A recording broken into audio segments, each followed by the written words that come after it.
c'est une espèce, vous voyez quelle taille elle a déjà. C'est un arbre d'une espèce qu'on appelle en Kirundi, c'est-à-dire au nom vernaculaire, Mukoto. Le nom scientifique serait Acacia polyacantha. Elle a été récoltée, ses graines ont été récoltées au paysage protégé de Gisagala et c'est une espèce c'est un arbre qui ne vient de passer qu'une année et en fait une année finalement, non exactement 2 ans. Et donc si on essaie de la comparer avec les autres espèces qui sont utilisées dans l'agroforesterie ou même dans la sylviculture, mais ici disons que dans un système agroforestier, on trouve que c'est une espèce vraiment très prometteuse qui pourrait être utilisée dans l'agroforesterie. Et surtout, nous avons déjà creusé, nous avons déjà démontré que ses racines sont très riches en nodules. Et donc, c'est-à-dire c'est une espèce qui est potentiellement enrichissante du sol en azote et surtout, finalement, ça devient une espèce aussi restauratrice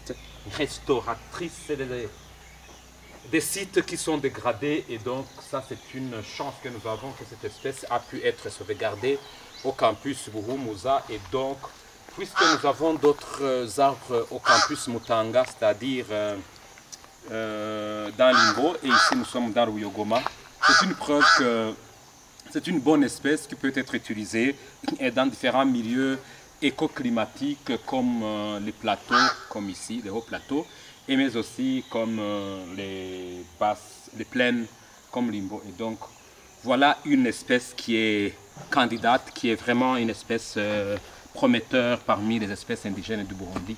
Voilà, ça c'est aussi une planture de Muremera, mais qui se trouve sur un sol qui n'est pas bon. Plus loin, on va vous montrer que nous avons une espèce qui a déjà la hauteur de plus de 2 mètres, alors qu'elle ne vient de passer que de 2 ans ici. Et Muremera, il faut reconnaître que c'est une espèce qui est utilisée pour le traitement du cancer, mais aussi cancer de la prostate, mais c'est aussi une espèce qui est utilisée dans la pharmacopée burundaise pour plusieurs usages, en bon arbre, en grand arbre.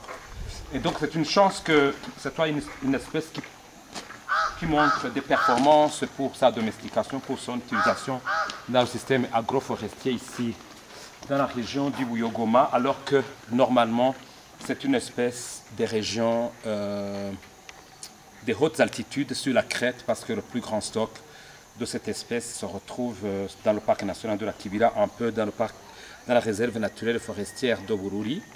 Et donc finalement, nous avons la chance que ce soit une espèce qui puisse être finalement utilisée sur un grand éventail d'espaces, depuis la crête jusqu'à les hauts plateaux comme Gitega, Ruyigi, jusqu'à dans les 1600, ici nous sommes environ à 1600-1500 mètres d'altitude. Et donc c'est une espèce finalement qui a un grand potentiel pour son utilisation agroforestière au Burundi. Vous voyez que c'est une espèce qui a déjà à 2 ans, vous voyez qu'elle a plus de 2 mètres. Et si on essaie de voir vous voyez que quand même sa tige elle est vraiment consistante et finalement on peut dire que, sans se tromper, que c'est une espèce qui avait déjà été démontrée pour ses performances de croissance en pépinière et maintenant pour son suivi en plein champ. On vient de montrer que c'est une espèce qui a ses performances de croissance comparablement, voire meilleures que les espèces déjà utilisées dans l'agroforesterie. Regardez ici, voilà un autre. Voilà, donc je ne sais pas, peut-être de 3 mètres de hauteur. Et si on observe au collet, on voit que sa circonférence peut aller jusqu'à 10 cm. C'est vraiment une espèce qui pourrait être vulgarisée, parce que les données commencent pourraient un peu commencer à se généraliser pour dire que cette espèce, elle peut être utilisée dans l'agroforesterie, elle peut être utilisée par les Burundais, être mise dans les champs, parce que le problème finalement qu'il y a, c'est que c'est une espèce essentiellement dont on exploite l'écorce. Et donc, la science a déjà montré que pour Prunus africana, il faut 30 cm de diamètre pour pouvoir être exploité. Donc environ, c'est-à-dire que 30 cm, On a déjà démontré que dans les autres pays, là où l'espèce vraiment a de bonnes conditions écoclimatiques, qu'elle peut être exploitée à partir de 7 ans. Et moi, je pense que c'était ici, ben, ça pourrait être comparable ou mieux. Je pense que d'ici 4-5 ans, ça pourrait être exploité au moins par la population locale, non pas pour des fins commerciales, mais au moins pour se soigner soi-même par la communauté universitaire du campus du Bouroumouza au moins. Et donc, finalement, je suis très content que les jardiniers d'ici aient pris soin de cet arbre et qu'il grandit vraiment avec des bonnes performances. Voilà. Donc, et je pense que finalement, le Burundi peut avoir plusieurs espèces qui pourraient se révéler bonnes candidates pour la domestication, pour l'agroforesterie, pour la sylviculture. C'est pour cela que je plaide toujours pour la poursuite de la recherche sur les espèces indigènes qui pourraient être remplacées d'espèces exotiques, que ce soit même remplacer le caltus qui semble être vraiment prometteuse au Burundi, qui semble avoir vraiment l'engouement, l'enthousiasme de toute la population. Je pense que le Burundi regorge des richesses qui pourraient être valorisées à l'échelle agroforestière et chez sylvicole. Merci. Une bande Pericopsis angolensis que nous avons planté il y a juste 2 semaines. Tu vois que le sol est encore frais. Ça, ce sont des... On appelle ça Umurama, Brideria atroviridis, qui est une espèce de savane. C'est aussi une espèce de savane, mais on peut aussi le retrouver dans les forêts claires. C'est que c'est vraiment plus grand. C'est Umukoto, qui est une espèce de savane et des forêts claires, qui n'a que juste 4 ans. 4 ans et demi, environ 5 ans. Et quand on regarde, on voit que environ, approximativement, c'est un arbre qui a déjà 10 mètres de hauteur. Voilà. Et si on allait au niveau de ses racines, on verrait que c'est une espèce qui a beaucoup de racines avec beaucoup de nodules. Alors ces nodules, ce sont une association de la plante, de l'arbre, ses racines, avec des bactéries qui fixent l'azote et qui enrichissent finalement le sol en azote. Et donc c'est une espèce qui peut restaurer les écosystèmes, c'est une espèce qui peut être utilisée dans des endroits dégradés pour pouvoir restaurer le sol, pour pouvoir assurer la fertilité.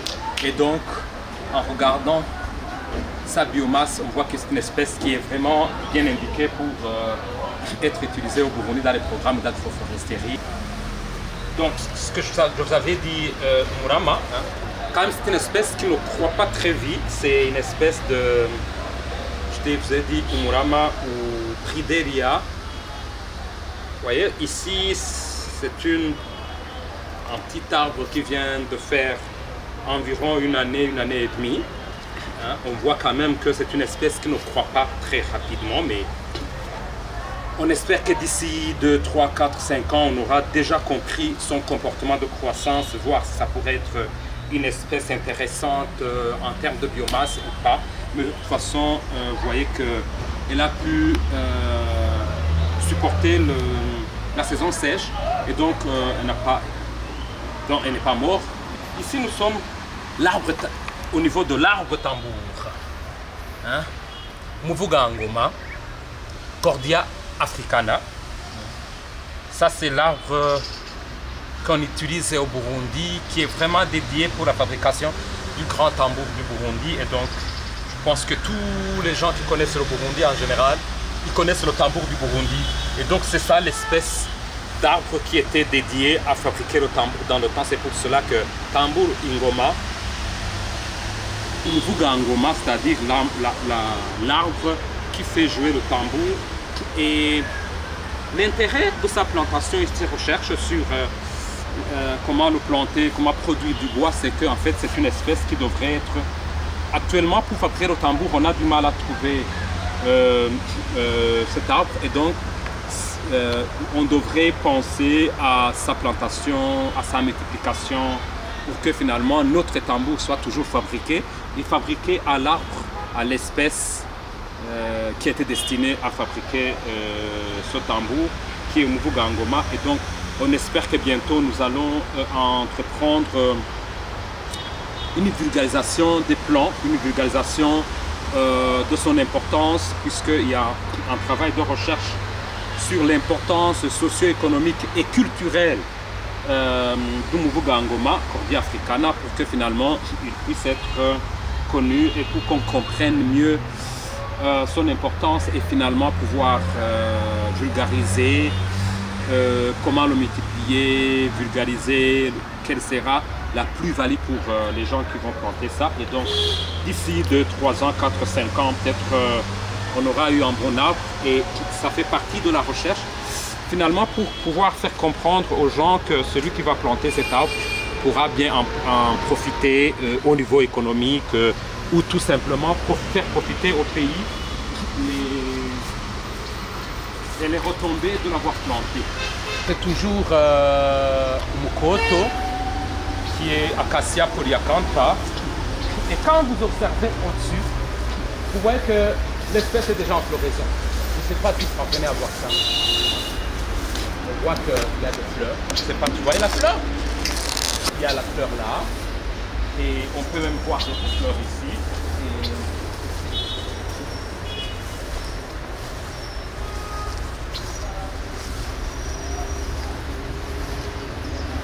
C'est sa première floraison depuis sa plantation. Et donc il y a environ 5 ans. C'est 4 ans quelque chose, 4 ans et demi. Et donc on l'a vu fleurir à partir du mois d'octobre.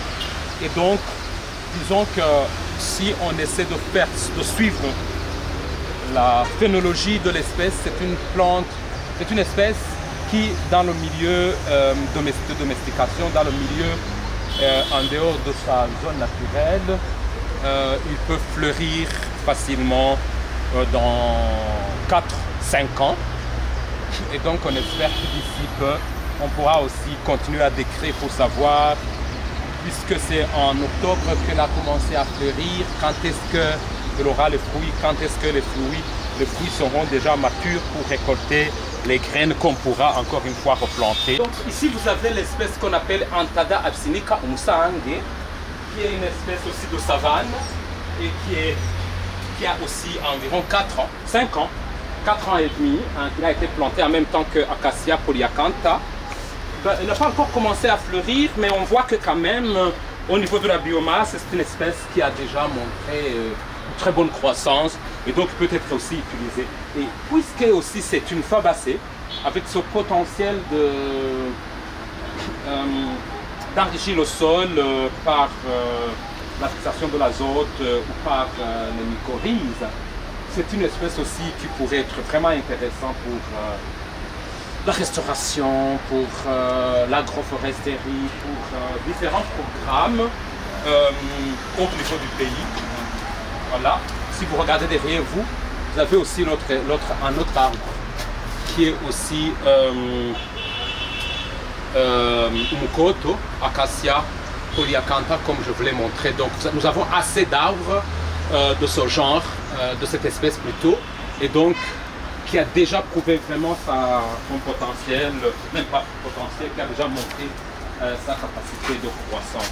Mais là qui est Prunus africana, et quand vous voyez sa hauteur, il ne croît pas très rapidement parce que c'est un petit arbre qui a déjà 1 année et demie, mais si vous vous rappelez de ce qu'on a vu au campus Ruhumuza, on voit que ici, dans la plaine d'Olingo, elle ne fait pas une très grande croissance, elle croît très doucement, parce qu'à Ruhumuza, vous vous rappelez, elle avait une taille, une plus grande taille que moi, donc environ 2-3 mètres, mais ici elle est encore jeune, c'est normal, parce que c'est une espèce de hautes montagnes, mais ici, vous voyez que n'a pas beaucoup fait la croissance, puisque c'est une zone, peut-être en dehors de sa zone où l'espèce puisse grandir. Prunus africana. Tu pourras même utiliser cette image parce que tu vois que ici c'est relativement bien en vigueur, mais c'est toujours 1 année, 1 année et demie que la plantule a. Et donc on voit que sa croissance n'est pas très grande parce que quand on était à Buhumuza, on avait une petite plantule de même âge, mais qui avait plus de 2 mètres de hauteur. Alors voilà, notre dernière espèce,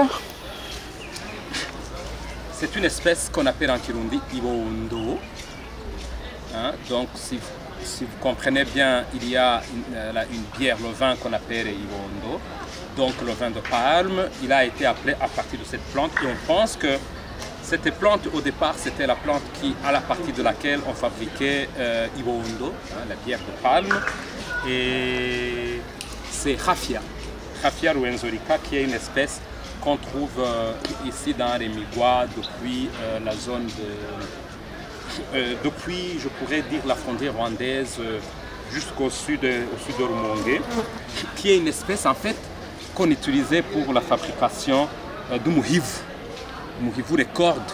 Quand on dit muhivu, oui, umuvyeyi ni muhivu chikantibunge, c'est parce que muhivu, les fibres très souples, très dures, très durables, étaient fabriquées à partir de cette plante.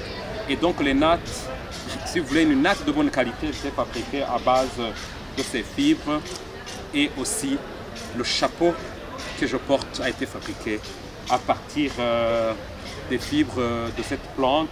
Ce sont des fibres de bonne qualité et donc c'est une espèce qui est en voie de disparition parce que la zone où on la plante est une zone très densément peuplée avec une grande valeur agricole et en général souvent on préfère supprimer cette espèce pour mettre des cultures.